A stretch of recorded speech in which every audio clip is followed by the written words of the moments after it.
하나님 말씀 함께 보시겠습니다. 구약 사무엘하 7장 1절부터 16절까지 말씀입니다. 구약 사무엘하 7장 1절부터 16절까지 말씀을 제가 읽어드리겠습니다. 읽겠습니다. 여호와께서 주위의 모든 원수를 무찌르사 왕으로 궁에 평안히 살게 하신 때에 왕이 선지자 나단에게 이르되 볼지어다 나는 백향목 궁에 살거늘 하나님의 궤는 휘장 가운데 있도다. 나단이 왕께 이르되 여호와께서 왕과 함께 계시니 마음에 있는 모든 것을 행하소서 하니라. 그 밤에 여호와의 말씀이 나단에게 임하여 이르시되 가서 내 종 다윗에게 말하기를 여호와께서 이와 같이 말씀하시되 내가 나를 위하여 내가 살 집을 건축하겠느냐. 내가 이스라엘 자손을 애굽에서 인도하여 내던 날부터 오늘까지 집에 살지 아니하고 장막과 성막 안에서 다녔나니 이스라엘 자손과 더불어 다니는 모든 곳에서 내가 내 백성 이스라엘을 먹이라고 명령한 이스라엘 어느 지파들 가운데 하나에게 내가 말하기를 너희가 어찌하여 나를 위하여 백향목집을 건축하지 아니하였느냐고 말하였느냐. 그러므로 이제 내 종 다윗에게 이와 같이 말하라. 만군의 여호와께서 이와 같이 말씀하시기를 내가 너를 목장 곧 양을 따르는 데에서 데려다가 내 백성 이스라엘의 주권자로 삼고 내가 가는 모든 곳에서 너와 함께 있어 내 모든 원수를 내 앞에서 멸하였은즉 땅에서 위대한 자들의 이름같이 내 이름을 위대하게 만들어 주리라.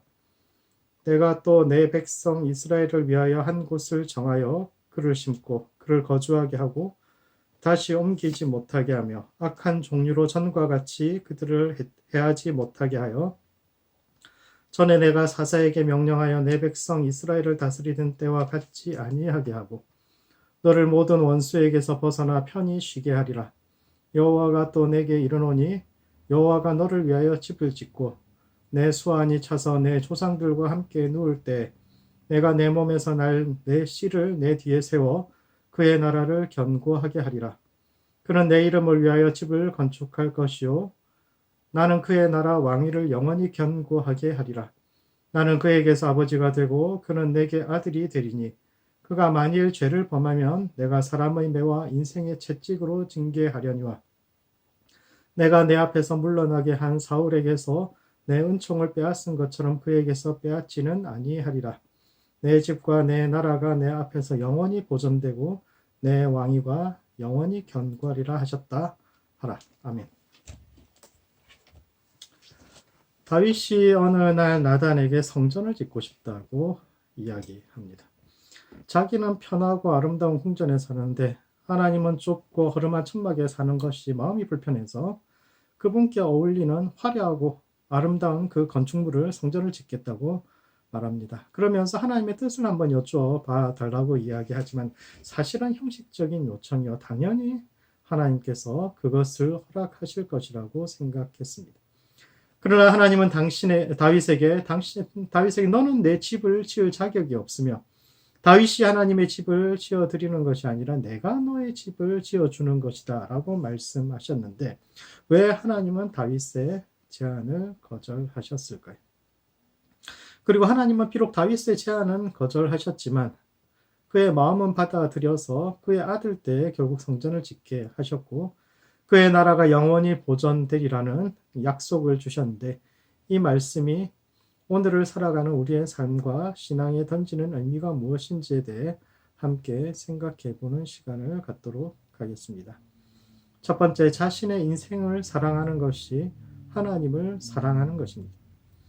다윗이 하나님께 집을 지어드리겠다고 했을 때 그분의 첫 번째 반응은 네가 나를 위하여 집을 지어주겠느냐? 라고 말씀하신 것이었는데 이는 너는 자격이 없다는 뜻입니다. 그렇다면 대체 누구에게 하나님의 집을 지을 자격이 있을까요? 다윗은 지금도 이스라엘 백성들이 가장 자랑스러워하는 조상 중에 한 사람입니다.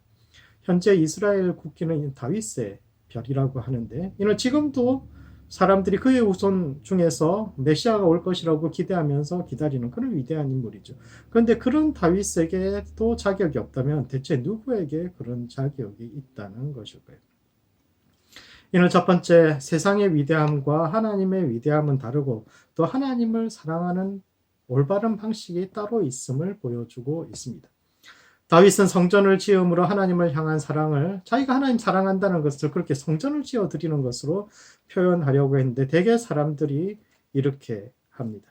사람들은 하나님께 무언가를 해드리거나 혹은 성공을 통해서 그분께 영광을 돌릴 수 있다고 생각합니다. 다윗이 그렇게 생각했던 대표적인 사람이지요. 다윗은 나가는 전쟁마다 승리했는데 고대 세계에서 전쟁은 인간들 간의 전쟁이기도 하면서 동시에 신들의 전쟁이기도 합니다. 따라서 나가는 전투마다 승리한다는 것은 자신이 섬기는 신의 이름을 드높이는 행위요. 다윗은 수많은 전투에서 불리했던 모든 전투의 승리함을 통해서 하나님의 명예를 드높인 사람입니다. 또한 그는 이제 성전을 지음으로 자신이 하나님을 사랑하고 있음을 드러내고자 하는데 하나님은 그런 방식의 사랑 표현을 거절하고 있는 것입니다. 세상에서는 피를 많이 흘리면 흘릴수록 위대한 사람이 됩니다. 한두 사람을 죽이면 살인자가 되지만 수천, 수만을 죽이면 영웅이 된다는 말이 있습니다.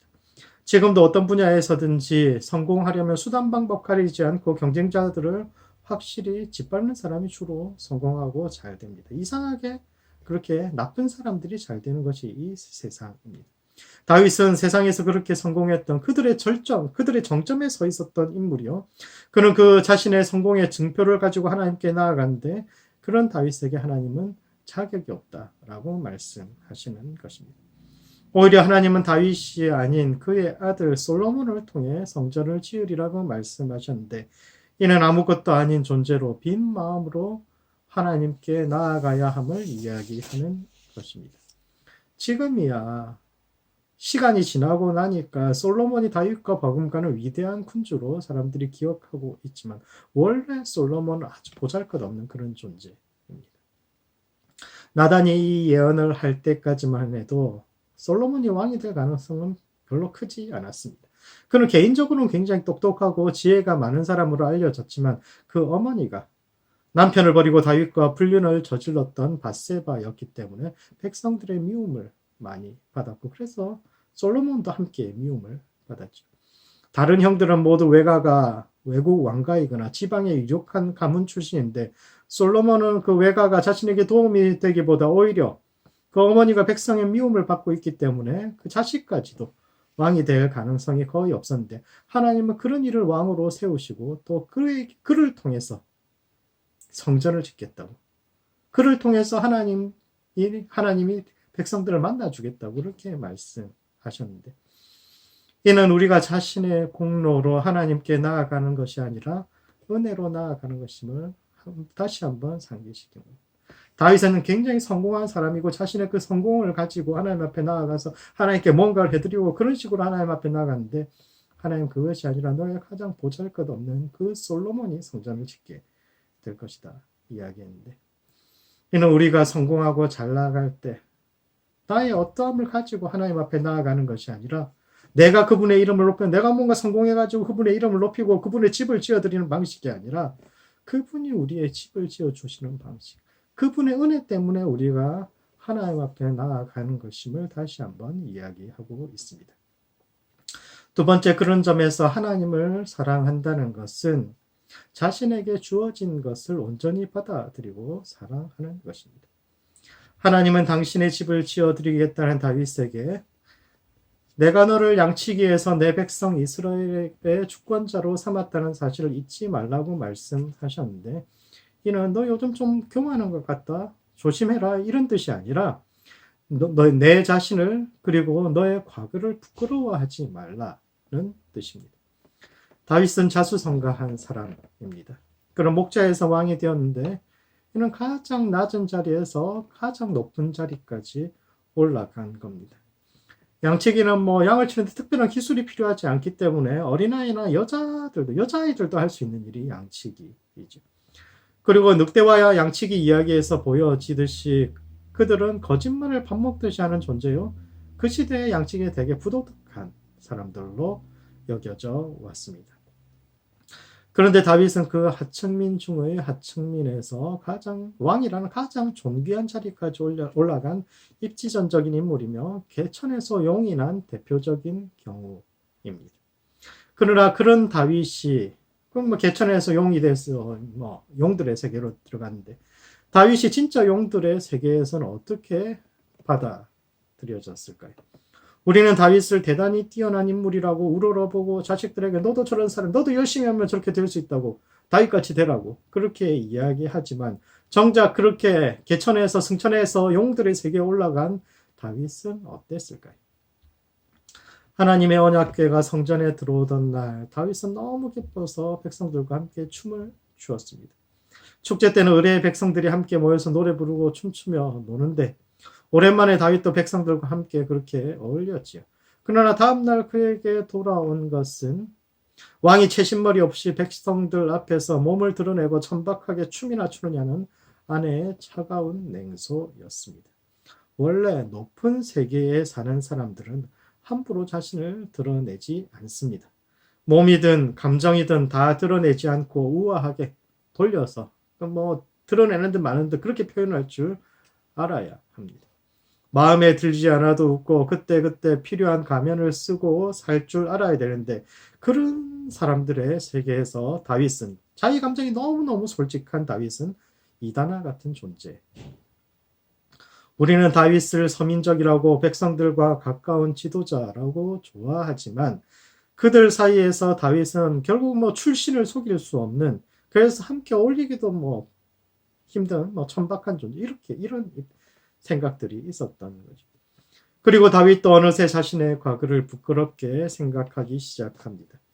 더 이상 다윗이 목자였다는 사실은 자신이 어디에서 왔으며 또 어떤 사람들을 위해서 정치를 해야 하는지를 되새길 수 있는 다림질이요. 자랑스러운 과거가 아니라 오히려 숨기고 싶은 과거가 됩니다. 그가 성전을 짓고자 하는 이유 중에 하나도 하나님의 이름을 높임으로써 왕은 하나님의 아들인데 그분의 아들인 자신의 권위도 함께 높이고 싶은 것입니다. 사람들이 자꾸 자기를 무시하니까 나 이런 사람이야 하고 스스로를 높이고 싶은 마음에 성전도 짓겠다는 것인데 하나님은 그렇게 타인들에게 자신을 증명할 필요가 없다는 말씀을 하고 있는 것입니다. 사람이 가장 못나 보일 때가 자기답지 못할 때이죠. 하나님은 우리를 가장 잘 아시고 우리를 가장 좋은 길로 인도하시는 분인데 그런 사실에 대해서 부인하고 다른 사람 흉내를 내려고 하는 것만큼 꼴불견이 없습니다. 때로는 자신과 어울리지 않는 자리에 서 있는 것과 같은 때도 있을 수 있습니다. 그러나 그것도 하나님의 은혜요 인도하시는 방식이죠. 하나님은 사람들을 통해 한 사람을 통해서 한 세계와 또 다른 세계가 만나게 하시며 그 과정에서 서로 깨어지고 배우며 더 큰 하나가 되어가는 통로 역할을 할 것을 우리에게 요구하시는데 자기 자신에 대한 자부심이 없다면 그런 역할을 감당할 수 없습니다. 다윗이 배워야 할 것이 있고 그 주변 사람들도 함께 배워야 할 것이 있는 거죠. 그러므로 하나님께서 나를 두신 그 자리를 사랑하고 감사함으로 받아들여야 합니다.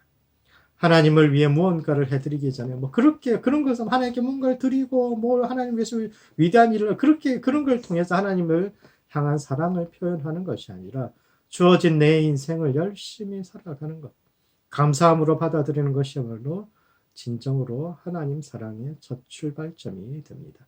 그러므로 자신의 인생을 깊이 사랑하는 모든 성도들 되시기 바랍니다. 두 번째, 비전의 사람이 되어야 합니다. 다윗이 하나님을 위해 집을 짓겠다고 했을 때 하나님은 네가 나를 위하여 집을 짓는 것이 아니라 내가 너를 위해 집을 지어주는 것이다 라고 말씀하셨는데 이는 첫 번째 하나님께서 주시는 꿈을 붙들어야 합니다. 다윗과 하나님은 서로 집을 지어주겠다고 이야기하지만 여기서 집의 개념이 서로 다릅니다. 다윗이 하나님께 지어드리겠다는 집은 건물을 뜻하지만 하나님께서 다윗에게 지어주겠다는 집은 꿈을 공유하는 사람들의 집단이요 공동체입니다. 히브리어로 베이트는 건물이라는 개념도 있지만 주로 가문, 전통 혹은 공동체라는 뜻으로 많이 쓰입니다. 오늘날 우리는 집을 부모와 미혼 자녀들이 함께 사는 그런 공간 정도로 생각하지만 고대에서 집은 할아버지부터 손자, 손녀까지 3, 4대가 함께 살 뿐만 아니라 꼭 혈연이 아니더라도 뜻이 맞거나 같은 길을 걸어가는 사람들이 삶과 꿈을 공유하는 그런 집단을 이루는 것을 뜻하는 겁니다. 내가 너를 위해서 집을 지어주겠다라는 뜻은 그런 집단이, 그런 공동체가 계속 있을 것이다 라는 뜻이죠.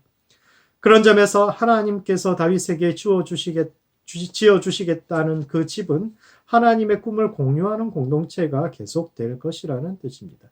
만약 다윗의 집을 가문이나 혈연으로 이해한다면 하나님의 말씀은 실패한 겁니다. 다윗 왕조는 바벨론에 의해서 BC 587년에 멸망했고 그 후손들은 어떻게 되었는지 지금도 어딘가 살고 있을지도 모르죠. 그 피 중에 다윗의 피가 어느 정도 섞였을지도 모르죠. 그러나 그들은 지금 어디 있는지 알지 못합니다.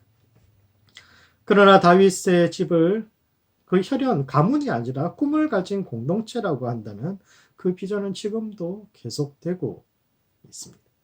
지금 이 시대에도 하나님을 쫓아가는 수많은 공동체들이 세계 곳곳에서 일어나고 있습니다. 다신교가 상징하는 힘을 숭배하는 세상, 힘이 최고의 가치요 모든 것인 세상 속에서도 하나님의 뜻을 구하고 사람다운 삶을 살 수 있는 그런 세상을 꿈꾸는 사람들의 공동체, 세상에서 힘없고 의지할 때 하나 없는 이들의 버팀목이 되어주고자 하는 공동체는 지금도 계속되고 있습니다. 그런 점에서 오늘 우리도 그 공동체 하나님의 집에 속해 있는지 질문해 보아야 합니다. 우리는 이 시대 속에서 여전히 하나님의 뜻이 이루어지기를 꿈꾸며 세상을 위해 기도하며 하나님이 짓고 계신 그 집에 함께 거하고 있습니까? 아니면 혹 우리는 성전을 짓겠다고 했던 다윗처럼 자기 욕망을 아직도 하나님의 꿈으로 포장하면서 스스로 하나님께 집을 지어 드리는 것처럼 그렇게 착각하고 있지는 않습니까? 하나님의 비전을 나의 비전으로 받아들여야 합니다. 두 번째, 그 비전에는 약자들을 위한 공간이 있어야 합니다. 하나님은 한 번도 이스라엘 백성들에게 백향목 궁전을 지어달라고 말씀하시지 않고 오히려 장막에 머무는 것을 기뻐하셨는데, 왜냐하면 장막은 약자들의 공간이요 하나님은 그들의 보호자 되시기 때문입니다. 장막은 유목민들의 상징인데 유목민들의 문화는 정주민에 비해 모든 것이 떨어집니다. 어떤 이들은 철마다 옮겨 다니며 경치 좋은 곳에서 각각의 시즌을 보내는 인디안들이나 유목민들의 삶을 동경하고 심지어 요즘은 디지털 노마드라고 해서 언제든지 가볍게 떠날 수 있는 유목적 삶이 이 시대의 대안이라고 주장하는 이들도 있지만 사실 유목 생활은 결코 낭만적이지 않습니다. 유목민의 역사는 늘 눈물의 역사였죠. 대표적인 유목민의 역사가 사실 백정의 역사 혹은 집시의 역사입니다. 우리에게 있어 백정이 그러한데 백정들이 천민 취급을 받았던 이유는 그들이 직업 때문이 아니라 사실 그들이 우리와 같은 민족이 아니기 때문입니다. 그들은 원래 북방민족, 유목을 하던 북방민족의 우선들인데 떠돌아다니면서 가축을 길렀고 그래서 이제 도축을 잘했기 때문에 우리 민족이 잘 도축을 못했어요. 삼국 사기 같은 데 보면은 고구려에서 이제 중국 사람들이 와가지고 사신으로 왔을 때 쭉 보면은 도축할 줄 몰라가지고 그냥 산채로 그 불 위에 올려놓고 내장까지 그렇게 쭉 했었는데 그때 유목민들의 우선인 거란인들의 우선인 그런 백정들 때문에 이제 그때부터 도축을 시작했다는 그런 기록이 있습니다. 조선시대의 백정은 통행증 없이는 아무데도 갈 수 없고 명주옷을 입거나 가죽신을 신지 못했으며 남자는 갓을 쓰지 못하고 여자는 비녀를 꽂아 머리를 올리지도 못했고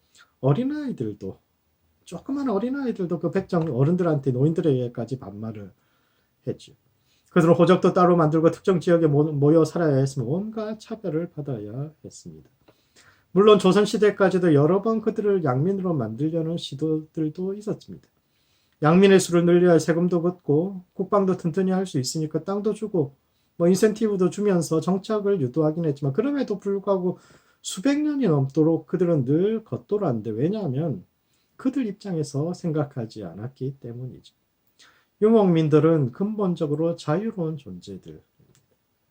유목민들은 단지 경제적인 이유나 사람들의 텃세 때문에 떠돌아다니는 것이 아니라 그들의 DNA 안에 자유를 추구하는 것. 끊임없이 뭔가 자유롭고 또 새로운 것을 추구하고자 하는 갈망이 있는데 그런 성향을 무시하고 무조건 다른 사람들과 같이 한 곳에 머물러 살고 그 틀에 집어넣고 그 틀에 들어가지 않는다고 사람들을 비난하고 정죄하니까 그들의 장점을 살릴 수 없고 그러다 보니까 그 진짜 하나 될 수 없었던 거죠. 이스라엘에서도 마찬가지입니다. 이스라엘의 민족은 뭐 처음에 다 강을 건너왔던 이민자 유목민이었지만 시간이 지날수록 그들도 과거를 잊어버리고 가난한 이들을 천대했는데 하나님은 다윗에게 당신이 그들 곁에 여전히 계신다고 말씀하심으로 그들에게 경고하신 거죠. 너희들도 한때는 그러했고 나는 지금도 그들 곁에 있기 때문에 그들을 무시하지 말라 이야기하시는 거죠. 그런 점에서 이 땅을 위해서 계속 함께 기도해야 합니다. 약자들이 함께 살아갈 수 있는 우리의 비전 속에 보통 비전을 이야기할 때 배타적인 경우가 많은데 하나님의 비전은 약자들이 함께 살아갈 수 있는 그런 비전이고 오늘날 이 시대에도 약자들이 함께 살아갈 수 있도록 기도해 가야 합니다. 코로나 때문에 약자들이 가장 고통받고 있는 시대를 살아가고 있죠. 경제가 멈추면서 먹을 것이 없어서 인도 같은 데서는 장례식하고 버린 음식물들을 뒤적이는 빈민들의 사진들이 뉴스에 나오고 있고 뉴욕 같은 곳에서도 저소득층이 다른 사람들이 사는 지역보다도 훨씬 많은 사람들이 죽어가고 있는데 그들을 위해서 매일 9시마다 우리가 함께 중보기 터트리면서 기도하고 있는데 각자의 집에서 짧게라도 시간을 내서 하나님의 뜻을 위해서 기도할 수 있기를 바랍니다. 그러므로 하나님의 비전을 꿈꾸어야 합니다. 하나님은 지금 이 시대에도 당신의 집을 짓고 계시고 우리가 그 꿈을 함께 꾸기를 원하시는데 하나님이 지어주시는 집에 거하는 사람, 그 꿈을 함께 꾸며 그 비전 안에서 약자들의 공간을 만들어가는 모든 성도들 되시기 바랍니다. 말씀을 정리하겠습니다. 사무엘하 7장에 나오는 나단 언약은 하나님을 사랑하는 것이 어떤 것인지에 대해 말해주고 있는데 첫 번째, 스스로의 삶을 사랑해야 합니다. 하나님을 위해 무언가를 해드리기 전에 하나님이 허락하신 그 인생을 사랑하고 지금 함께 있는 이들에게 진정으로 감사를 표현할 수 있는 우리 모두가 될 수 있기를 바랍니다. 두 번째, 하나님의 꿈과 비전을 받아들이고 함께 그 꿈을 향해 달려가야 합니다. 하나님은 지금도 이 땅에 당신의 집을 짓고 계십니다. 그분은 당신의 피조물들이 함께 어울려 조화롭게 살아가는 세상을 꿈꾸시는데 오늘 그 꿈을 함께 꾸며 이곳에서 그분의 공동체를 함께 세워가는 모든 성도들 되시기 바랍니다. 함께 기도하겠습니다. 기도하실 땐 첫 번째 자신의 삶을 사랑할 수 있도록 기도합시다. 내게 주어진 환경을 사랑하고 함께 있는 이들에게 감사를 표현하는 한 주 될 수 있도록 기도하시고 두 번째는 비전을 가진 교회와 성도 될 수 있도록 서로를 위해서 기도합시다. 코로나가 빨리 지나가고 이 기간 동안 우리 성도들 모두 다 건강하고 또 이 땅에 고통받는 백성들에게 하나님의 위로가 임할 수 있도록 서로를 위해서 또 세상을 위해서 함께 기도하시겠습니다. 기도하겠습니다.